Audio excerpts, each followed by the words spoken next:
ಜಗತಿ ಜಗತಿ. ಜೈ ಶ್ರೀರಾಮ್. ಜಗತಿ ಚಾನೆಲ್ಗೆ ಸ್ವಾಗತ. ಶಿರಸಿಯ ಸಮೀಪದ ಮಂಚಿಕೇರಿಯ ಕ್ರೀಡಾಪಟು ಗುರುರಾಜ್ ಹೆಗಡೆ ಅವರೊಡನೆ ಮಾತನಾಡೋಣ ಬನ್ನಿ. ನಮಸ್ತೆ ಗುರುರಾಜ್ ಹೆಗಡೆ ಅವರೇ. ನಮಸ್ಕಾರ. ನಮ್ಮ ಜಗತಿ ಚಾನೆಲ್ಗೆ ಸ್ವಾಗತ. ನಿಮಗೂ ನಮ್ಮ ಇನ್ಸ್ಪೈರ್ ಸ್ಪೋರ್ಟ್ಸ್ ಅರಣ್ಯಗೆ ಸ್ವಾಗತ. ನಿಮ್ಮ ಬಗ್ಗೆ ತಿಳ್ಕೊಳ್ಬೇಕು, ನಮ್ಮ ಜಗತಿ ಚಾನೆಲ್ನ ವೀಕ್ಷಕರಿಗೆ ನಿಮ್ಮನ್ನ ಪರಿಚಯಿಸಬೇಕು ಅಂತ ಒಂದು ಉದ್ದೇಶವನ್ನು ಇಟ್ಟುಕೊಂಡು ನಿಮ್ಮನ್ನ ಮಾತಾಡಿಸ್ತಾ ಇದ್ದೇವೆ. ನಿಮ್ಮ ಪರಿಚಯವನ್ನ ನೀವೇ ಹೇಳ್ಕೊಂಡ್ರೆ ಒಳ್ಳೇದು. ನನ್ನ ಪರಿಚಯ ಅಂದ್ರೆ ನನ್ನ ಹೆಸರು ಗುರುರಾಜ್ ಹೆಗಡೆ. ಊರು ಯಲ್ಲಾಪುರ ರೋಡ್, ಮಂಚಿಕೇರಿ ಹತ್ರ. ಸೊ ಮೊದಲು ಬೆಂಗಳೂರು ಸೈಡ್ ಇದ್ದೆ. ಅವಾಗ ಓನ್ಲಿ ಬ್ಯಾಡ್ಮಿಂಟನ್ ಮತ್ತೆ ಫಿಟ್ನೆಸ್ ಫೋಕಸ್ ಮಾಡಿ ಬೆಂಗಳೂರಿಗೆ ಹೋಗಿದ್ದು. ಕೊರೋನಾ ಆದ್ಮೇಲೆ ಸಿರ್ಸಿಗೆ ಬಂದೆ. ಆಕ್ಚುಲಿ ಅವಾಗಿಂದ ಕೊರೋನಾ ಆಗಿದ್ ನನಗ್ ಒಳ್ಳೇದಾಯ್ತು ಆಕ್ಚುಲಿ ಹೇಳ್ಬೇಕಂದ್ರೆ. ಸೊ ನಮ್ ಊರಿಗೆ ಬರುವಂಗಾಯ್ತು ವಾಪಸ್. ತುಂಬಾ ಜನರಿಗೆ ಒಳ್ಳೇದಾಗಿದೆ. ಸೊ ನನ್ಗಂತೂ ಸಿಕ್ಕಾಪಟ್ಟೆ ಒಳ್ಳೇದಾಯ್ತು. ಇಲ್ಲಿ ಬಂದ್ಮೇಲೆ ಓನ್ಲಿ ಸ್ಪೋರ್ಟ್ಸ್ ಫೀಲ್ಡ್ ಅಲ್ಲಿ ಇದ್ದ ಮನುಷ್ಯ ನಾನು ಆಕ್ಚುಲಿ. ಸೊ ಎಲ್ಲಾ ಫೀಲ್ಡ್ ಅಲ್ಲೂ ಒಂದು ಫೌಂಡೇಶನ್ ಹಾಕ್ಲಿಕ್ಕೆ ಹೆಲ್ಪ್ ಆಯ್ತು ನನ್ಗೆ. ಸೊ ಬ್ಯಾಡ್ಮಿಂಟನ್ ಇರ್ಬೋದು, ಫಿಟ್ನೆಸ್, ಆಮೇಲೆ ಅಡ್ವೆಂಚರ್ ಫೀಲ್ಡ್ ಅಲ್ಲಿ, ಅಗ್ರಿಕಲ್ಚರ್ ಫೀಲ್ಡ್, ಸೊ ಎಲ್ಲಾ ಕಡೆನೂ ನಂಗೆ ಸ್ವಲ್ಪ ಫೋಕಸ್ ಮಾಡೋ ತರ ಆಗಿದ್ದು ಸಿರ್ಸಿಗೆ ಬಂದ್ಮೇಲೆ. ನಿಮ್ಮ ಬಾಲ್ಯ, ನೀವು ಈಗ ಸ್ಪೋರ್ಟ್ಸ್ ಮನ್ನಲ್ಲ, ನೀವು ಬಾಲ್ಯದಿಂದಲೇ ಅದನ್ನ ರೂಢಿಸ್ಕೊಂಡು ಬಂದಿದ್ದು ಅಥವಾ ಯಾವ್ದೋ ಒಂದು ಟೈಮ್ನಲ್ಲಿ ಇನ್ಸ್ಪೈರ್ ಆಗಿ ಸ್ಟಾರ್ಟ್ ಮಾಡಿದ್ದು, ಅಥವಾ ನಿಮ್ಮ ಮನೆಯಲ್ಲಿ ಯಾರಾದ್ರೂ ಸ್ಪೋರ್ಟ್ಸ್ ಮನ್ಸ್ ಇದಾರೋ? ಸ್ಪೋರ್ಟ್ಸ್ ಜರ್ನಿ ಅಂದ್ರೆ ನಾನು ಸಿಕ್ಸ್ತ್ ಅಲ್ಲಿ ಇರುವಾಗ, ಅವಾಗ ಪ್ರೈಮರಿ ಸ್ಕೂಲ್ಗೆ 600 ಮೀಟರ್ ರನ್ನಿಂಗ್ ಮಾತ್ರ, ಈ ಲಾಂಗ್ ರನ್ನಿಂಗ್ ಜಾಸ್ತಿ ಇಲ್ಲ. 600 meter running without practice participate ಮಾಡಿದ್ದೆ. ನನ್ನ ಹೈಟ್ ಇದ್ದೆ ಅಂತ ಹೇಳಿ ಸರ್ ಸುಮ್ನೆ ಯಾಕೆ ನೀವು ಓಡು ಅಂದ್ರು. ರನ್ನಿಂಗ್ ಮಾಡಿದೆ, ಸೆಕೆಂಡ್ ಬಂದೆ, ತಾಲೂಕ್ ಲೆವೆಲ್ ಸೆಕೆಂಡ್ ಬಂದೆ. ಡಿಸ್ಟ್ರಿಕ್ಟ್ ಲೆವೆಲ್ ಹೋಯ್ತು, ಹಳ್ಳೆಡ್ದೋಯ್ತು ವಿತೌಟ್ ಪ್ರಾಕ್ಟೀಸ್. ಏನ್ ಪ್ರಾಕ್ಟೀಸ್ ಹೆಂಗ್ ಮಾಡ್ಬೇಕು ಹೇಳೋರೇ ಇಲ್ಲ ಏನು. ಆಮೇಲೆ ನೆಕ್ಸ್ಟ್ ಸೋತ್ಕೊ ಬಂದೆ. ನಮ್ ಚಿಕ್ಕಪ್ಪ ಒಬ್ರು ಸ್ಪೋರ್ಟ್ಸ್ ಮ್ಯಾನ್ ನಮ್ಮ ಮನೇಲಿ. ಅವರು running, high jump, long jump ಎಲ್ಲ ಒಂಥರ ಕರಾಟೆ ಕೋಚಿಂಗ್ ಮಾಡ್ತಾರೆ. ಸೊ ಮೇನ್ ಆಕ್ಚುಲಿ ಅವ್ರು ಚಾಲೆಂಜ್ ಕೊಟ್ಟಿದ್ರು ಒಂದ್ಸರ್ತಿ. ಅವ್ರಿಗೆ ನೆನಪಿದೆಯಲ್ಲ ಗೊತ್ತಿಲ್ಲ, ಅವ್ರು ಚಾಲೆಂಜ್ ಮಾಡಿದ್ರು ನನ್ನ ಹತ್ರ. ಅವ್ರು ಏನಂದ್ರು ಅಂದ್ರೆ, ನಮ್ಮ ಮನೇಲಿ ನೋಡೋ ಇಷ್ಟೆಲ್ಲ ನಾನು ಸ್ಪೋರ್ಟ್ಸ್ ಅಲ್ಲಿ ಪಾರ್ಟಿಸಿಪೇಟ್ ಮಾಡಿ ಮೆಡಲ್ ಗೆದ್ದೆ, ನೆಕ್ಸ್ಟ್ ಮುಂದುವರ್ಸ್ಕೊಂಡು ಹೋಗೋದು ನೀ ಒಬ್ನೇ, ಏನ್ ಮಾಡ್ತೇವೆ ನೋಡು, ಆಗ್ತದೆ ಬಿಡ್ತದೆ ಅಂತ ಚಾಲೆಂಜ್ ಕೊಟ್ಟಿದ್ರು. ಸೊ ಅವಾಗ ಒಂಥರ ಮೈಂಡ್ ಅಲ್ಲಿ ಬಂತು, ಚಾಲೆಂಜ್ ಮಾಡ್ದಲ್ಲ ನನ್ನ ಹತ್ರ. ಸೊ ಸ್ಪೋರ್ಟ್ಸ್ ಅಂದ್ರೆ ಈ ಚಾಲೆಂಜ್ ತಗೋಬೇಕಂತ ಹೇಳಿ ಅವಾಗಿಂದ ಪ್ರಾಕ್ಟೀಸ್ ಸ್ಟಾರ್ಟ್ ಮಾಡಿದೆ ಫುಲ್. ಸೊ ಆಮೇಲೆ 7th ಅಲ್ಲಿ ಫಸ್ಟ್ ಹೊಡೆದೆ ತಾಲೂಕು, ಡಿಸ್ಟ್ರಿಕ್ಟ್ ಹೊಡೆದೆ. ಆಮೇಲೆ ನೆಕ್ಸ್ಟ್ ವಾಲಿಬಾಲ್ ಸ್ಟಾರ್ಟ್ ಮಾಡಿದೆ. ವಾಲಿಬಾಲ್ ಡಿಸ್ಟ್ರಿಕ್ಟ್ ಅಲ್ಲಿ ಆಕ್ಚುಲಿ ನಾವು ವಿನ್ನರ್ಸ್. ಡಿವಿಷನ್ ಆಡ್ಬೇಕಿತ್ತು, ನಮ್ಗೆ ಕಾರಣಾಂತರಗಳಿಂದ ಚಾನ್ಸ್ ಸಿಕ್ಲಿಲ್ಲ. ಸೊ ಹೀಗೆ ಅಲ್ಲಿಂದ ಸ್ಟಾರ್ಟ್ ಆಯ್ತು, ಒಂದೊಂದೇ ಫ್ರೆಂಡ್ಸ್ ಪರಿಚಯ ಆಗ್ತಾ ಹೋಯ್ತು. ಬ್ಯಾಡ್ಮಿಂಟನ್ ಸ್ಟಾರ್ಟ್ ಮಾಡಿದೆ, ರನ್ನಿಂಗ್ ಸ್ಟಾರ್ಟ್ ಮಾಡಿದೆ, ಬೇರೆ ಬೇರೆ ಗೇಮ್, ಖೋ ಸ್ಟಾರ್ಟ್ ಆಯ್ತು. ಸೊ ಎಲ್ಲಾ ಸ್ಪೋರ್ಟ್ಸ್ ಅಲ್ಲೂ ಆಲ್ಮೋಸ್ಟ್ ಅಂತ ಪ್ರೈಸ್ ಇದೆ. ಯಾವ್ಯಾವ ಗೇಮ್ ಆಡಿದಿನ ಅದೆಲ್ಲ ಪ್ರೈಸ್ ಇದೆ. ನನ್ನ ದೊಡ್ಡ ಅಚೀವ್ಮೆಂಟ್ ಅಂದ್ರೆ ರೀಸೆಂಟ್ ಆಗಿ ಆಗಿದ್ದು, ಅದು ಅಫಿಷಿಯಲ್ ಟೂರ್ನಮೆಂಟ್ ಅಲ್ಲ, ಗೌರ್ಮೆಂಟ್ ಇಂದ ಆಗಿದ್ದು ಟೂರ್ನಮೆಂಟ್ ಅಲ್ಲ, ಒಂದು ಟೂರ್ನಮೆಂಟ್ ಅದು, all India open. East west north south full ಎಲ್ಲರೂ ಬಂದಿದ್ರು. ದಿಲ್ಲಿಯಿಂದ, ತಮಿಳ್ನಾಡು ಸೈಡ್ ಇಂದ, ರಾಜಸ್ಥಾನ್, ಗುಜರಾತ್ ಎಲ್ಲ ಬಂದಿದ್ರು. ಸೊ 12.5 ಕಿಲೋಮೀಟರ್ ರನ್ನಿಂಗ್ ಆಲ್ ಇಂಡಿಯಾದವ್ರು ಇದ್ರು. ಸೊ ನಾನು ಫಸ್ಟ್ ಹೊಡೆದೆ. ಅದು ಒಂದು ಆಲ್ ಇಂಡಿಯಾ ಓಪನ್ ಇದ್ದೀನಿ ಅಂತ ಖುಷಿ. ಇನ್ನೊಂದು ದೊಡ್ಡದು national level duathlon, running, cycling, running ಮೂರು ಮಿಕ್ಸ್ ಇರೋದು. ಫಸ್ಟ್ ರನ್ನಿಂಗ್ ಮಾಡ್ಬೇಕು, 5 ಕಿಲೋಮೀಟರ್ ರನ್ನಿಂಗ್ ಮಾಡ್ಬೇಕು ಫಸ್ಟ್. ನೆಕ್ಸ್ಟ್ 20 ಕಿಲೋಮೀಟರ್ ಸೈಕಲ್ ಹೊಡಿಬೇಕು, ಮತ್ತೆ 2.5 ರನ್ನಿಂಗ್ ಮಾಡ್ಬೇಕು. ಸೊ ಅದು ನಾನು ಸೆಕೆಂಡ್ ಹೊಡೆದೆ ನ್ಯಾಷನಲ್ ಲೆವೆಲ್. ಸೊ ಆ ಕಾಂಪಿಟಿಷನ್ ನನ್ಗೆ ಯಾಕೆ ಮೆಮೊರೇಬಲ್ ಅಂದ್ರೆ, ಆ ಕಾಂಪಿಟಿಷನ್ ಗೆದ್ದವ್ರು ಎಲ್ರು ಇಂಡಿಯನ್ ಆರ್ಮಿದವ್ರು, ನಾನೊಬ್ನೇ ಔಟ್ಸೈಡ್. ಸೊ ಅವ್ರ ಜೊತೆ ಒಂದು ಕಾಂಪೀಟ್ ಮಾಡಿ ಅದೇನೋ ಒಂದು ಖುಷಿ. ಇನ್ನು ದೊಡ್ಡ ಅಚೀವ್ಮೆಂಟ್ ನಾನ್ ಮಾಡಿದ್ರಲ್ಲಿ ನನ್ಗ ಇಷ್ಟ ಆಗಿದ್ದು, ಮಂಗಳೂರಲ್ಲಿ ಒಂದು ಟ್ರಯಥ್ಲಾನ್ ಆಗಿತ್ತು. So swimming, cycling, running, so team event. So ಅದು ಕೂಡ ನ್ಯಾಷನಲ್ ಎಲ್ಲರೂ ಬಂದಿದ್ರು. ಸೊ ಅದರಲ್ಲಿ ನಾವು 4th ಬಂದ್ವಿ ನ್ಯಾಷನಲ್ ಲೆವೆಲ್. ಸೊ ಇದು ನಾನ್ ಮಾಡಿದ ಸ್ವಲ್ಪ ಅಚೀವ್ಮೆಂಟ್. ನೀವು ಈಗ ತರಬೇತಿ ಅಂತ ಒಂದಷ್ಟು ಮಕ್ಕಳಿಗೆ ತರಬೇತಿ ಕೊಟ್ಟಿದ್ದೀರಾ, ಅದು ಯಾವಾಗಿಂದ ಸ್ಟಾರ್ಟ್ ಮಾಡಿದ್ರಿ? 2017 ಅಲ್ಲಿ ಆಕ್ಚುಲಿ ಸ್ಪೋರ್ಟ್ಸ್ ಫೀಲ್ಡ್ ಚೂಸ್ ಮಾಡಿದೆ ಫುಲ್ ಟೈಮಿಗೆ. ನಂಗೆಲ್ಲ ಜಾಬ್ ಸಿಕ್ಕಿತ್ತು ಸುಮಾರು ಈ ಟೀಚಿಂಗ್ ಫೀಲ್ಡ್ ಅಲ್ಲಿ, ಎಲೆಕ್ಟ್ರಿಕಲ್ ಫೀಲ್ಡ್ ನಂದು. ಸೊ ಆ ಫೀಲ್ಡ್ ಅಲ್ಲಿ ಟೀಚಿಂಗ್ ಇಷ್ಟ ನಂಗೆ ಸಿಕ್ಕಾಪಟ್ಟೆ.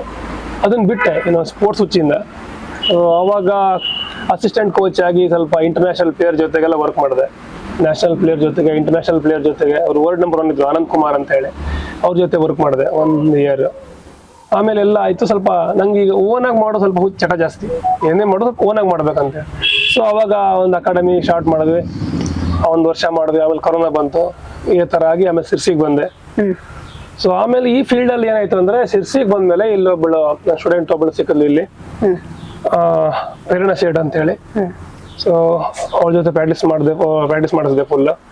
ಆಮೇಲೆ ಅವಳು ಸ್ಕೂಲ್ ಗೇಮ್ಸ್ ಅಲ್ಲಿ ಇಂಟರ್ನ್ಯಾಷನಲ್ ವಿನ್ ಆದ್ಲು. ಸೊ ನಮ್ಮ ಸಿರ್ಸಿಯಿಂದ ಸ್ಕೂಲ್ ಗೇಮ್ಸ್ ಅಲ್ಲಿ ಫ್ರಾನ್ಸ್ ಅಲ್ಲಿ ಆಗಿತ್ತು ಮ್ಯಾಚ್ ಅದು. ಸೊ ಅವಳು ಗೆದ್ದಿದ್ದಾಳೆ. ಅದ್ರ ನಂತರ ನೆಕ್ಸ್ಟ್ ಪ್ರತಿ ವರ್ಷ ನಾವು ಸ್ಟೇಟ್ ಲೆವೆಲ್ ಹೋಗ್ತೀವಿ ಬ್ಯಾಡ್ಮಿಂಟನ್ ಇಂದ. ಪ್ರತಿ ವರ್ಷ ಸ್ಕೂಲ್ ಗೇಮ್ಸ್ ಅಲ್ಲಿ ನಾವು ಸ್ಟೇಟ್ ರೆಪ್ರೆಸೆಂಟ್ ಮಾಡ್ತಿದ್ದೀವಿ. ಅಲ್ಲಿ 3rd ಪ್ಲೇಸ್ ಬರ್ತಾ ಇದೆ. ಈಗ ಈ ವರ್ಷ ನೋಡ್ಬೇಕು ಏನಾಗ್ತದೆ ಅಂತ ಹೇಳಿ. ಸೂಪರ್. ನೀವ್ ಹೇಳಿದ ಪ್ರೇರಣಾ ಶೇಟ್ ನಮ್ಗೆ ತುಂಬಾ ಪರಿಚಯ. ನಮ್ಮ ಲೈನ್ ಸ್ಕೂಲಲ್ಲೇ ಓದಿದ್ ಹುಡುಗಿ ಅವಳು. ತುಂಬಾ ಅಚೀವ್ ಮಾಡಿದಾಳೆ. ಅವಳು ಗುರು ನೀವು ಅಂದ್ರೆ ನಮ್ಗೆ ತುಂಬಾ ಒಂದು ಹೆಮ್ಮೆ ವಿಷಯ. ಮತ್ತೆ ನಿಮಗೆ ಈಗ ಎಷ್ಟು ಸ್ಟೂಡೆಂಟ್ ಇದ್ದಾರೆ? ನನ್ನ ಸ್ಟೂಡೆಂಟ್ಸ್ ಅಂದ್ರೆ ಮ್ಯಾಕ್ಸಿಮಮ್ 30. 30 ಮೇಲೆ ತಗೊಳ್ಳೋದಿಲ್ಲ, ಯಾಕಂದ್ರೆ ಆಡ್ಲಿಕ್ಕೆ ಆಗುದಿಲ್ಲ. ಸೊ ನಾನು ಒಬ್ಬನೇ ಕೋಚ್ ಇರೋದಕ್ಕೆ ಜಾಸ್ತಿ ಜನರು ತಕೊಂಡು ಸುಮ್ಮನೆ ಕಮರ್ಷಿಯಲ್ ಆಗಿ ಮಾಡ್ಬೋದು. ಬಟ್ ಪ್ರಾಬ್ಲಮ್ ಅಂದ್ರೆ ಯಾರಿಗೂ ಜಾಸ್ತಿ ಆಡ್ಲಿಕ್ಕೆ ಆಗುದಿಲ್ಲ, ಆ ಒಂದು ಪ್ರಾಬ್ಲಮ್. ಸೊ ನನ್ 30 ಲಾಸ್ಟ್. ಶಿರಸಿಯಲ್ಲಿ ಸಾಮಾನ್ಯವಾಗಿ ಮೊದ್ಲು ಇದ್ರೆ ಏನೋ ಗೊತ್ತಿಲ್ಲ, ಇತ್ತೀಚೆಗೆ ಬ್ಯಾಡ್ಮಿಂಟನ್ ಅಲ್ಲಿ ಅಷ್ಟು ಅಚೀವ್ ಮಾಡಿದಂದ್ರೆ ಅವಳೇ ಫಸ್ಟ್ ಇರ್ಬೇಕಲ್ಲ. ಒಬ್ಳೆ ಅಂದ್ರು ಡಿಸ್ಟ್ರಿಕ್ಟ್ ಅಲ್ಲೇ ಒಬ್ಳೆ, ಯಾರು ಇಲ್ಲ. ತುಂಬಾ ಒಳ್ಳೆ ಅಚೀವ್ಮೆಂಟ್ ಮಾಡಿದ್ದಾರೆ. ಮತ್ತೆ ಯಾವ್ದು ಕೋಚಿಂಗ್? ಮತ್ತೆ ರನ್ನಿಂಗ್ ಕೋಚಿಂಗ್ ಕೊಡ್ದೆ. ಸೊ ರನ್ನಿಂಗ್ ನಾರ್ಮಲ್ ಯಾವ ತರ ಕೋಚಿಂಗ್ ಕೊಡ್ತೇವೆ ಅದು ಫುಲ್ ಟೈಮ್ ಅಲ್ಲ, ಪಾರ್ಟ್ ಟೈಮ್ ಅದು. ಬ್ಯಾಡ್ಮಿಂಟನ್ ಟೈಮ್ ಅಲ್ಲಿ ಅಲ್ಲಿ ಹೋಗೋದು ಕಷ್ಟ. ಸೊ ಈ ಬೆಳಗಿನ ಸಂಜೆವರೆಗೆ ಖಾಲಿ ಇರುತ್ತೆ ಆ ಟೈಮ್ ಅಲ್ಲಿ. ಅದರಲ್ಲಿ ರನ್ನಿಂಗ್ ಕೋಚಿಂಗ್ ಅಲ್ಲಿ ನಂಗೆ ಸಕ್ಸಸ್ ಆಗಿದೆ ಅಂದ್ರೆ ಆರ್ಮಿ ಸ್ಟೂಡೆಂಟ್ಸ್. ನಾನ್ ಸುಮ್ನೆ ರನ್ನಿಂಗ್ ಮಾಡ್ತಿದ್ದೆ, 4 ಜನ ಹುಡುಗರು ಬಂದ್ರು. ಸರ್ ನಮಗೂ ಪ್ರಾಕ್ಟೀಸ್ ಮಾಡ್ಬೇಕು, ಅಗ್ನಿವೀರಿಗೆ ಹೋಗ್ಬೇಕು ನಮ್ಗೆ ಅಂದ. ರನ್ನಿಂಗ್ ಟೈಮಿಂಗ್ ಸಿಕ್ಕಾಪಟ್ಟೆ ಚಲೋ ಇಲ್ಲ ಆಗಿತ್ತು ಅವ್ರದ್ದು. ಜೊತೆ ಪ್ರಾಕ್ಟೀಸ್ ಮಾಡಿದ್ರು ಫುಲ್. ಅವ್ರೀಗ ಸೆಲೆಕ್ಷನ್ ಆಗಿ ಒಬ್ಬ ಸ್ಪೆಷಲ್ ಫೋರ್ಸ್ ಅಲ್ಲಿ ಇದ್ದ, ಒಬ್ಬ ಆರ್ಟಿಲರಿ ಡಿಪಾರ್ಟ್ಮೆಂಟ್ ಅಲ್ಲಿ ಇದ್ದ, ಇನ್ನೊಬ್ಬ ಇಂಜಿನಿಯರಿಂಗ್ ಡಿಪಾರ್ಟ್ಮೆಂಟ್. ಸೊ ಅವ್ರು ಕಾಲ್ ಮಾಡ್ತಿರ್ತಾರೆ. ಇದ್ರಲ್ಲಿ ನಾ ಜಾಸ್ತಿ ತ್ರಾಸ್ ಕೊಟ್ಟಿದ್ದಂದ್ರೆ ಸ್ಪೆಷಲ್ ಫೋರ್ಸ್ ಅಲ್ಲಿ ಇದ್ದ ಅಂದಲ್ರಿ ಅವ್ನಿಗೆ ಒಂದು ಹುಚ್ಚಿತ್ತು. ನನ್ಗೆ ಸೋಲ್ಸ್ಬೇಕಾದ್ರೆ ಹುಚ್ಚಿತ್ತು ಅವನಿಗೆ. ಸೊ ಇಲ್ಲಿ ಜೀವ ಬಿಟ್ಟು ಇದೇ ರೋಡಲ್ಲಿ ನೋಡ್ತಿದ್ದ. ಸಾಕು ಬೇಡ ಸವಾಸ ರನ್ನಿಂಗ್ ಇಂದ ನಾ ಬರುದಿಲ್ಲ ಅಂತ ಬೈತಿದ್ದ. ಅವನಿಗೆ ಬೈದ್ ಓಡಿಸಿದ್ದೆ. ಅವನು ಅಲ್ಲಿ ಸೆಲೆಕ್ಷನ್ ಅಲ್ಲಿ ಟಾಪರ್ ಆದ, ಎಲ್ಲದ್ರಲ್ಲೂ ಟಾಪರ್ ಆಗ್ತದ. ಆಮೇಲೆ ಈಗ ಸ್ಪೆಷಲ್ ಫೋರ್ಸ್ ಅಲ್ಲಿ ಇದ್ದ. ಅದೊಂಥರ ಏನೋ ಒಂದು ಖುಷಿ. ನನ್ನ ಜೊತೆ ಪ್ರಾಕ್ಟೀಸ್ ಮಾಡಿದ ಸ್ಪೆಷಲ್ ಫೋರ್ಸ್ ಅಲ್ಲಿ ಇದ್ದ ಅಂದ್ರೆ ಅದ್ರ ಖುಷಿನೇ ಬೇರೆ. ಸೊ ಈ ಕೊಂಡಿದ್ದ ಒಂದು ಗುರುವಿಗೆ ಇರ್ತದೆ. ನಮ್ಮ ಶಿಷ್ಯರು ನಮ್ಗಿಂತ ಹೆಚ್ಚಿಗೆ ಸಾಧನೆ ಮಾಡಿದ್ರು ಅದು ಒಂದು ಖುಷಿನೇ. ಅದು ಅದೊಂಥರ ಎಷ್ಟು ನಂಗೆ ತಲೆ ಹಾಳು ಮಾಡ್ತಂದ್ರೆ ಈ ರನ್ನಿಂಗ್ ಈ ಇದ್ರಲ್ಲಿ ವಿಷಯದಲ್ಲಿ. ತುಂಬಾ ಆರ್ಮಿ ಟ್ರೈನಿಂಗ್ ಸ್ಕೂಲ್ ಇದೆ ಹುಬ್ಳಿ ಕಡೆ, ಧಾರವಾಡ ಕಡೆ, ಆ ಕಡೆ ಸಿಕ್ಕಾಪಟ್ಟೆ. ಅಲ್ಲಿ ಅವರು ಯೂಟ್ಯೂಬ್ ಲೈವ್ ವಿಡಿಯೋ ಹಾಕಿದ್ರು. ಅಲ್ಲಿ ಬೇರೆ ಬೇರೆ ಸ್ಕೂಲಿಂಗ್ ಬಂದಿದ್ರಲ್ಲ, 120 ಜನ ಇದ್ರು. ಅದರಲ್ಲಿ ಅವನೊಬ್ಬ ಕಮೆಂಟ್ ಹಾಕದ ಆ ಸ್ಕೂಲ್ ಅವ್ನು ಯೂಟ್ಯೂಬ್ ಅಲ್ಲಿ. ಫ್ರಮ್ 2, 3, 4, 5, 6 ಎಲ್ಲ ಪ್ರೈಸು ನಮ್ ಕ್ಲಬ್ ಅವ್ರಿಗೆ ಇದೊಂದು ಪ್ರೈಸ್ ಹಾಕದ. ನಂಗೊಂಥರ ಬರಿ ಬಿಟ್ಟು ಸಿಕ್ಕಾಪಟ್ಟೆ. ನಾನ್ ಕಮೆಂಟ್ ಬಿಟ್ಟೆ, ಫಸ್ಟ್ ಹೊಡೆದ ನನ್ ಸ್ಟೂಡೆಂಟ್ ಅಂತ. ಅಷ್ಟು ಒಂಥರ ಟೆನ್ಷನ್ ಆಗ್ಬಿಟ್ಟಿದ್ದು. ಅಂದ್ರೆ ಅಲ್ಲಿ ಯೂಟ್ಯೂಬ್ ನಾನ್ ನೋಡ್ತಾ ಗೊತ್ತಿದ್ದೆ ಏನಾಯ್ತು ರನ್ನಿಂಗ್ ಅಂತ ಹೇಳಿ. ಒಂಥರ ಖುಷಿ ಸಿಕ್ಕಾಪಟ್ಟೆ. ಅದು ಹೌದು, ಖುಷಿ ವಿಷಯ. ಮತ್ತೆ ಇನ್ಯಾವ್ದು ಆಟ ನೀವು ಟ್ರೈನ್ ಮಾಡ್ತೀರಾ? ಇದರಲ್ಲಿ ಇದು ಬಿಟ್ಟು next cycling. So cycling club join ಆಯ್ತು. ಸಿರ್ಸಿಲಂಗ್ Dinesh doctor cycling club start ಮಾಡಿದ್ರು ಇಲ್ಲಿ. ನಾನು 1 year ಆದ್ಮೇಲೆ ಜಾಯ್ನ್ ಆದೆ. ನಂಗೆ ಸೈಕ್ಲಿಂಗ್ ಇಂಟ್ರೆಸ್ಟ್ ಇರ್ಲಿಲ್ಲ ಅವಾಗ. ಆಮೇಲೆ ಜಾಯ್ನ್ ಆದ್ಮೇಲೆ ಏನ್ ಮಜಾ ಅಂದ್ರೆ ನಂಗೆ ಹುಚ್ಚ ಹಿಡಿತಂತಾರ. ನಾನು ಒಬ್ನೇ ಮಾಡೋಕ್ಕಿಂತ ಈಗ ಆಲ್ರೆಡಿ ಇದ್ದವರೆಲ್ಲ ಪ್ರೋ ರೈಡರ್ಸ್ ಇದೆ. ನೆಕ್ಸ್ಟ್ ರೈಡರ್ಸ್ ಬೇಕಾದ್ರೆ ಏನ್ ಮಾಡ್ಬೇಕು, ನಮ್ಮ ಮಕ್ಳಿಗೆ ಟ್ರೈನಿಂಗ್ ಕೊಡ್ಬೇಕು. ಸೊ ನನ್ ಬ್ಯಾಡ್ಮಿಂಟನ್ ಕ್ಲಬ್ ಅಲ್ಲಿರೋ ಮಕ್ಕಳಿಗೆ ಎಲ್ಲರೂ ಹೇಳ್ಕೊ ಬಂದು ಹೋಗೋ ಬರ್ರಿ ರೈಡ್ ಮಾಡೋಗಿ 2 ಹುಚ್ಚ ಹಿಡಿಸಿದೆ. ಸೊ ಈಗ ಎಲ್ಲರೂ ಒಂದ್ ಮೆಸೇಜ್ ಹಾಕಿದ್ರೆ ಸಾಕು ಗ್ರೂಪ್ ಅಲ್ಲಿ. ದೊಡ್ಡವ್ರಕ್ಕಿಂತ ಜಾಸ್ತಿ ಮಕ್ಕಳೇ ಇರ್ತಾರೆ ಗ್ರೂಪ್ ಅಲ್ಲಿ. ಒಂದು 15 ಜನ ಮಕ್ಕಳು ಫಿಕ್ಸ್ ನಮ್ದು. ಇದು ಒಂದು ಅಂದ್ರೆ ಹೇಳ್ಕೊಳ್ಳುವಂತ ಸಂಗತಿ. ಈಗ ಯೂತ್ಸಿಗೆ ಈ ತರ ಮೈಂಡ್ ಡೈವರ್ಟ್ ಆದ್ರೆ ಸಾಮಾನ್ಯ ಈಗ ಕೆಟ್ಟ ಒಂದೊಂದು ಹವ್ಯಾಸಗಳೆಲ್ಲ ಏನ್ ಬೆಳಿತಾವೆ ಅದನ್ನು ಕಡಿಮೆ ಮಾಡ್ಬೋದು ಅಲ್ವಾ? ಹೆಲ್ದಿ ಹವ್ಯಾಸ. ಹೌದು, ಹೆಲ್ದಿ ಹವ್ಯಾಸಗಳು. ಹೌದು, ಎಲ್ಲರೂ ಕಲ್ತವ್ರೆಲ್ಲರೂ ಅಚೀವ್ಮೆಂಟ್ ಮಾಡ್ತಾರೆ ಅಂತಲ್ಲ, ಆರೋಗ್ಯದ ಮೇಲೋ ಮನಸ್ಸಿನ ಮೇಲೋ ಒಂದು ಒಳ್ಳೆ ಪರಿಣಾಮ ಬೀರ್ಬಹುದು. ಇಲ್ಲಿ ದೊಡ್ಡ ಪ್ರಾಬ್ಲಮ್ ಎಂತ ಆಗಿದೆ ಅಂದ್ರೆ ದೊಡ್ಡ ಸಮಸ್ಯೆ ಈಗ ಎಲ್ಲರದ್ದು. ಎಲ್ಲ ಈಗ ವೇಟ್ ಲಾಸ್ ಮಾಡ್ಲಿಕ್ಕೆ ಹೇಳಿ ಆಮೇಲೆ ದುಡ್ಡು ಖರ್ಚು ಮಾಡೋ ಬದಲು ಸ್ಟಾರ್ಟಿಂಗ್ ಇಂದಾನೆ ಸೈಕ್ಲಿಂಗ್ ರನ್ನಿಂಗ್ ಸ್ವಲ್ಪ ಟಚ್ ಇಟ್ಕೊಂಡ್ರೆ ಎಲ್ಲರಿಗೂ ಬೆಸ್ಟ್, ಪ್ರಾಬ್ಲಮ್ ಇಲ್ಲ. ಮತ್ತೆ ಯಾವ ಸ್ಟೂಡೆಂಟ್ ಅಚೀವ್ ಮಾಡ್ತಾ ಇದ್ದಾರೆ ಈಗ ಬ್ಯಾಡ್ಮಿಂಟನ್ ಅಲ್ಲಿ? ನೀವೀಗ ರೀಸೆಂಟ್ ಕ್ಲಾಸ್ ತಗೊಳ್ತಾ ಇರೋದು ಬ್ಯಾಡ್ಮಿಂಟನ್ ಅಲ್ವಾ? ಅದ್ರಲ್ಲಿ ಈಗ ಸದ್ಯಕ್ಕೆ ನಮ್ಮ ಹತ್ರ ಇಲ್ಲಿದ್ದವರಲ್ಲಿ ದಿಗಂತ್ ಹೆಗಡೆ ಅಂತ ಇದ್ದ ಹುಡುಗರಲ್ಲಿ ಅಂಡರ್ 15 ಬಾಯ್ಸ್ ಬರ್ತಾ ತುಂಬಾ ಟೂರ್ನಮೆಂಟ್ಸ್ ಗೆಲ್ತಾ ಇದ್ದ. ಸ್ಟೇಟ್ ರ್ಯಾಂಕಿಂಗ್ ಟೂರ್ನಮೆಂಟ್ ಆಡ್ತಾ ಇದ್ದಾನೆ ಈಗ. ಅಂದ್ರೆ ಈಗ ರೀಸೆಂಟ್ ಸ್ಟಾರ್ಟ್ ಮಾಡಿದ್ದೆ ಈಗ ಅವನು. ಸುಮಾರು ಒಂದು 3-4 ವರ್ಷ ಆಯ್ತು. ಟೂರ್ನಮೆಂಟ್ ದೊಡ್ಡ ಟೂರ್ನಮೆಂಟ್ ಹೋಗ್ತಾ ಇದ್ದ. ಒಂದು ಸುಮಾರು ನಮ್ಮ ಡಿಸ್ಟಿಕ್ ಅಲ್ಲಿ ಟಾಪರ್ ಅವನೇ ಈಗ. ಬ್ಯಾಡ್ಮಿಂಟನ್ ಕ್ಲಾಸ್ ಅನ್ನ ನೀವು ಇಲ್ಲಷ್ಟೇ ಇಲ್ಲಿ ಎಲ್ಲಿ ಮಾಡ್ತೀರಾ ಶಿರ್ಸಿಯಲ್ಲಿ? ಇದೆ ಫಾರೆಸ್ಟ್ ಡಿಪಾರ್ಟ್ಮೆಂಟ್ ಕನ್ವೆನ್ಷನ್ ಅಲ್ಲಿ ಮಾತ್ರ. ಮತ್ತೆಲ್ಲಾದ್ರೂ ಮಾಡ್ತೀರಾ? ಇಲ್ಲ, ಇಲ್ಲಿ ಓನ್ಲಿ ಇಲ್ಲಿ ಮಾತ್ರ ಈಗ ಮಾಡ್ತೀರಾ. ಟೈಮಿಂಗ್ ಮಾರ್ನಿಂಗ್ 6 to 7:30 ಒಂದು ಬ್ಯಾಚ್, ಆಮೇಲೆ ಈವ್ನಿಂಗ್ ನಮ್ದು 5 to 7:30. ಆಮೇಲೆ ನಾವು ಪ್ರಾಕ್ಟೀಸ್ ಸ್ಟಾರ್ಟ್. ಆಮೇಲೆ ಈಗ ನಿಮ್ದು ಎಜುಕೇಶನ್? ನನ್ನ ಎಜುಕೇಶನ್ಗೆ ಇದಕ್ಕೆ ಒಂದಕ್ಕೊಂದು ಸಂಬಂಧನೇ ಇಲ್ಲ. ನಾನು ಫಸ್ಟ್ 10th ಮುಗಿದ ITI ಮಾಡಿದ್ದು, ಆಮೇಲೆ ಡಿಪ್ಲೊಮಾ ಮಾಡಿದೆ, ಆಮೇಲೆ 1 ವರ್ಷ ಅದೇ ಎಲೆಕ್ಟ್ರಿಕಲ್ ಫೀಲ್ಡ್ ಅಲ್ಲೇ ಜಾಬ್ ಮಾಡಿದೆ. ಸೊ 6 ವರ್ಷ electric experience, but full time sports. ಆಮೇಲೆ ಈಗ ಉಳಿಯೋದು ನೀವು ಹಳ್ಳಿಲೇ ಉಳ್ಕೊಂಡು ಇಲ್ಲೇ ಬಂದು ಇದ್ ಮಾಡ್ತೀರಾ? ಅಂದ್ರೆ ಹಳ್ಳಿಲೂ ಹೋಗಿ ಬಂದು ಮಾಡ್ತಿರುತ್ತೆ, ಬಟ್ ಇಲ್ಲೇ ರೂಮ್ ಇದೆ ನಂದು, ಸೊ ಇಲ್ಲೇ ಇರುತ್ತೆ. ಹಳ್ಳಿಯಲ್ಲಿ ಕೃಷಿ ಕುಟುಂಬ, ಫುಲ್ ಟೈಮ್ ಕೃಷಿ ಬಗ್ಗೆ ಏನಾದ್ರು ನಿಮ್ಗೆ ಇಂಟ್ರೆಸ್ಟ್ ಇದೆಯಾ? ಅಲ್ಲಿ ಏನಾದ್ರು ವರ್ಕ್ ಕೃಷಿ ಮಾಡ್ತೀರಾ? ಬಗ್ಗೆ 100% ಇಂಟ್ರೆಸ್ಟ್. ಸೊ ನಮ್ಮನ್ನೆಲ್ಲ ಹೆಂಗ್ ಒಂಥರ ಮಾಡಿದ್ದೆ ಅಂದ್ರೆ ಅಪ್ಪಂದೊಂದು ಸಪರೇಟ್ ಅಡಿಕೆ, ತೆಂಗು, ಬಾಳೆ ಇದೆಲ್ಲ ಅಪ್ಪನ್ ಡಿಪಾರ್ಟ್ಮೆಂಟ್, ಕಬ್ಬು ಎಲ್ಲ. ನಂದು ಈಗ ಏನ್ ಇಲ್ಲಲ್ಲ ತೋಟದಲ್ಲಿ, ಅದು ಮಾಡೋದು ನಾನು ಸ್ವಲ್ಪ ಉಪಬೆಳೆಗಳು.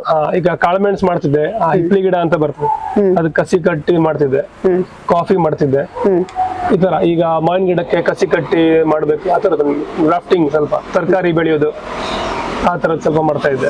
ಜೇನ್ ಮಾಡ್ತಿದ್ದೆ. ಮತ್ತೆ ಅದ್ರ ಬಿಟ್ಟು ಮತ್ತೆ ಹಾಬಿ ಏನಿದೆ?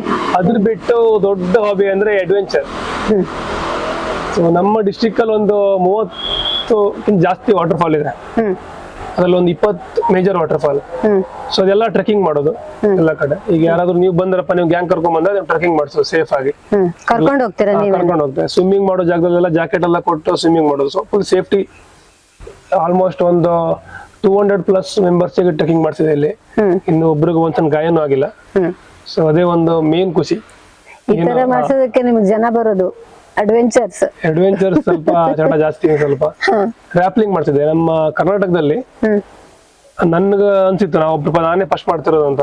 ಬಟ್ ಒಂದ್ 4 ಜನ ವಿಡಿಯೋ ಕಮೆಂಟ್ ಹಾಕಿದ್ಮೇಲೆ ಗೊತ್ತಾಗಿದ್ದು ನನಗೆ. ಸೊ ಕರ್ನಾಟಕದಲ್ಲಿ ನಾನೇ ಫಸ್ಟ್ ಅಂತ ಹೇಳಿ. ಸೊ ವಾಟರ್ ಫಾಲಿಗೆ ಮೇಲೆ ಹಗ್ಗ ಕಟ್ಟೋದು, ಅಲ್ಲಿಂದ ಕೆಳಗೆ ಇಳಿದು ಬರೋದು ವಾಟರ್ ಫಾಲ್ಸ್ ಒಳಗೆ. ಸೊ ಅದು ಫಸ್ಟ್ ಸ್ಟಾರ್ಟ್ ಮಾಡಿದ್ ನಾನೇ ಇಲ್ಲಿ. ಸೊ ತುಂಬಾ ಜನಕ್ಕೆ ಮಾಡ್ಸಿದ್ದೆ, ಸುಮಾರು ಅದೊಂದು 200 ಜನಕ್ಕೆ ಮಾಡ್ಸಿದ್ದೆ ಸುಮಾರು ಟೋಟಲ್ ಇಲ್ಲಿವರೆಗೆ. ಇಲ್ಲ ಶಿರ್ಸಿ ಆಸ್ಪಾಸೆ. ಇದು ನೋಡಿದ್ರೆ ಸಂಬಾರ ಡಬ್ಬಿ ತರ ಲೈಫ್ ಎಲ್ಲದೂ ಇದೆ ಇದ್ರಲ್ಲಿ. ಈ ಫೀಲ್ಡ್ ಅಲ್ಲಿ ನಮ್ ದೊಡ್ಡ ಆಸೆ ಏನಂದ್ರೆ ಜೋಗ್ ಫಾಲ್ಸ್ ಇದೆಯಲ್ಲ, 1300 ಫೀಟ್, ಅದನ್ನ ಇಳಿಬೇಕಂತ ದೊಡ್ಡ ಒಂದು ಲೈಫ್ ಗೋಲ್, ನಮ್ ಟಾರ್ಗೆಟ್. ಈ ರಾಪ್ಲಿಂಗ್ ಮಾಡ್ತಾರಲ್ಲ, ಸೊ ಬರೀ ನಾವು ಜನರಿಗೆ ಮಾಡ್ಸೋದಲ್ಲ, ನಾವ್ ಏನಾದ್ರು ಮಾಡ್ಬೇಕಲ್ಲ ದೊಡ್ಡದು. ಈ ಬೇರೆ ಬೇರೆ ಕಂಟ್ರಿ ನೋಡಿ, ಆ ರೆಡ್ ಬುಲ್ ಸ್ಪಾನ್ಸರ್ ಮಾಡಿ ಅವ್ರು ಎಲ್ಲೋ ಎಲ್ಲಿಂದ ಸ್ಕೈ ಡೈವಿಂಗ್ ಮಾಡೋದು, ಎಲ್ಲೋ ರಾಪ್ಲಿಂಗ್ ಮಾಡೋದು ಮಾಡ್ತಾರೆ. ಸೊ ನಾವ್ ಜೋಗ್ ಫಾಲ್ಸ್ ನಿಂದ ಇಳಿದವ್ರಿಲ್ಲ. 1300 ಫೀಟ್ ಇದೆ.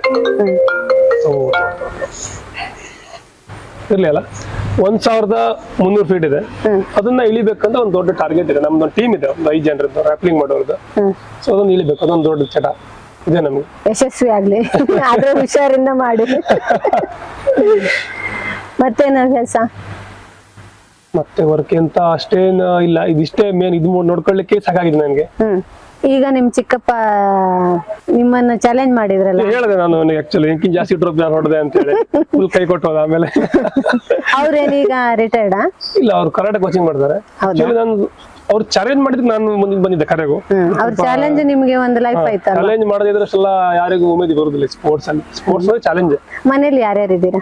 ನಮ್ಮಲ್ಲಿ ನಾನು, ಅಪ್ಪ, ತಂಗಿ, ಹೆಂಡತಿ. ಒಂದು ಸಪರೇಟ್ ಫ್ಯಾಮಿಲಿ, ಜಾಯಿಂಟ್ ಫ್ಯಾಮಿಲಿ ಅಲ್ಲ. ಈಗ ಇವತ್ತಿಂದ ಶಿರ್ಸಿ ಶಿಫ್ಟ್ ನಾವು. ಹೌದಾ?